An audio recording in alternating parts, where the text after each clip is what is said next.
Hello everyone and welcome to our last full week of class of church history. We've come a long way together, from the fires of persecution of the early church to the bold steps of the missionaries during the revolution, and now here we are, the present day. Church, Christianity in the modern world. And of course I'm here at our wonderful place, the Huntsville Bible College, as you can see behind me. This is a unique moment for us. And it's not just students of history, but as living participants in the unfolding story of the global church. So let's begin with a big question. What does it mean to be the church in the 21st century? Well, in recent decades, something fascinating has been happening. The center of gravity of the global Christianity has shifted from Europe and North America to the global South. This includes Latin America, Sub-Saharan Africa, and large parts of Asia. As Philip Jenkins powerfully writes in The Next Christendom, we are living in a time of transformation. The Christian world is becoming browner, poorer, and more committed to the supernatural. This isn't a decline. It's considered by some a rebirth or a revival of faith rooted in local cultures, languages, and in our own traditions. In Africa and Asia, churches are bursting with song, community, and the boldness of belief that challenges us in the West to re-examine our own expressions of faith. Isn't that pretty cool? I think it's pretty amazing. But this global shift comes with its own questions. What does mission work look like when the sending countries are no longer just in the West? To further explain this, Pope John Paul II addressed this in his Redemptoris Missio, reminding us that missionary activity is only the beginning. The church must not only bring gospel, but it must also listen. Listen to the cultures, to the communities, and to what God is already doing in these places. This is the heart of enculturation, the beautiful vision where Christianity does not erase culture, but uplifts and redeems it. When the gospel is not imported, but incarnated. Let's also talk about liberation theology, a voice that rose up from the margins in Latin America and beyond. This movement asks bold questions. What does the gospel mean to the poor?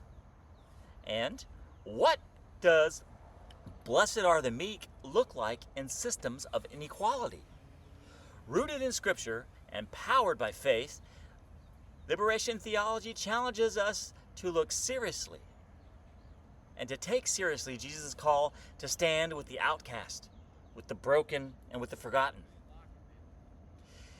And whether we embrace every element of this theology or not, we cannot ignore its prophetic power. It reminds us that faith without justice is kind of hollow, and discipleship without compassion is incomplete and empty. And in our time, the church faces challenges that our ancestors could not even have imagined. Secularism grows in many Western societies, where Christianity once shaped laws and culture. Now it must find its voice in the public square again. Globalization has connected us like never before, but it has also brought the risk of cultural dilution when the gospel is marketed rather than ministered. And all the while, questions of identity swirl around us. What does it mean to be a Christian today? What does it mean to follow Christ in a world of TikTok trends, of political polarization, and digital distraction? These are real questions. But here's the good news. Jesus is still Lord. The gospel still transforms our lives. And the church, His church, is not retreating. It's adapting, innovative, and growing. So as we close this course, I want to encourage you, the future of the church is not something to fear, not something to be afraid of. You are not just students of history. You are stewards of the present and shapers of the future. Whether you're called to pastor, to teach, or to serve, or simply to live faithfully in your neighborhood, you are the church. And the same Spirit that filled the apostles empowers you today. As you prepare to submit your final paper and engage in our last discussion about the future of church in global society, take this moment seriously. Ask yourself, where do I fit in? What is God calling me to do? And most importantly, how can I carry forward the hope of Christ in a world that just desperately needs it? Thank you for being a part of this journey.